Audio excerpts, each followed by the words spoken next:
Parkin Butchers Crowle Epworth. This is take 3 on this one, which is something we never do, but I just lose my temper on this subject.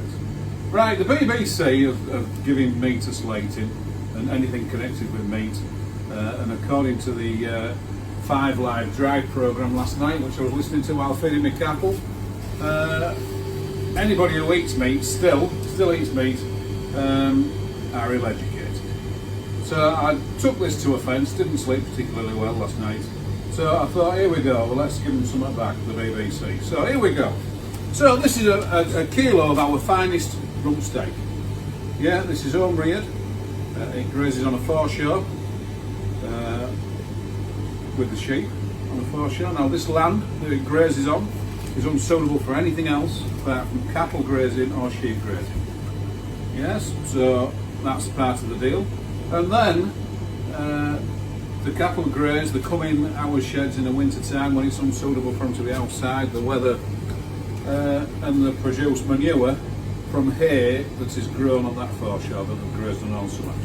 Now that manure goes to produce fertiliser, which then grows our vegetables, which we all eat. Without this, there's no natural manure, there's no natural vegetables. Without this, the only fertiliser would be chemical fertiliser. Now, the lady on the BBC programme, if she wants to eat vegetables and fruit and everything grown with chemical fertiliser, good luck to her. But I certainly don't. I want my vegetables to have some flavour, and I want them to be grown using natural manure created from the country eating beef.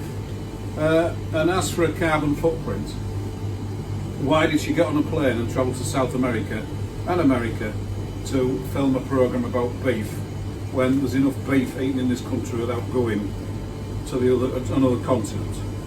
Seems crazy to me. Right, so just this is my straightforward thinking. I'm boring you, I know now, but this is my straightforward thinking. This is a kilo of home-reared beef.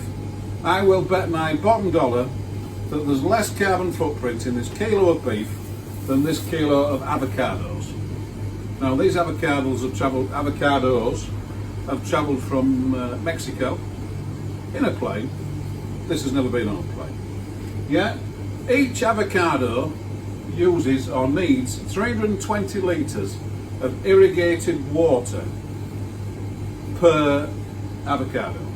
Yeah, this has to be, these are in areas where water is in a short supply. It's not an abundance like we have. It's in short supply. You can't tell me that that's not creating a carbon footprint. And then they wrap it and pack it and put it on a plane and bring it to the UK, dispersed in wagons up and down the country, all creating a carbon footprint. This is local, within 5 miles of the shop. This is from another continent. Which has the greater carbon footprint?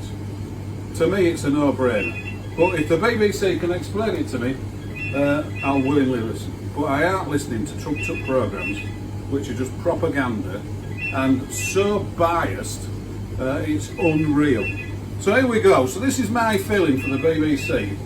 If a squirrel currently went into the BBC news studios and announced that it was going to live on a plant-based diet, the BBC would make headline news of the fact that the squirrel was going to be eating plant-based diet. Not the fact that the squirrel could talk perfect English, wouldn't get a mention.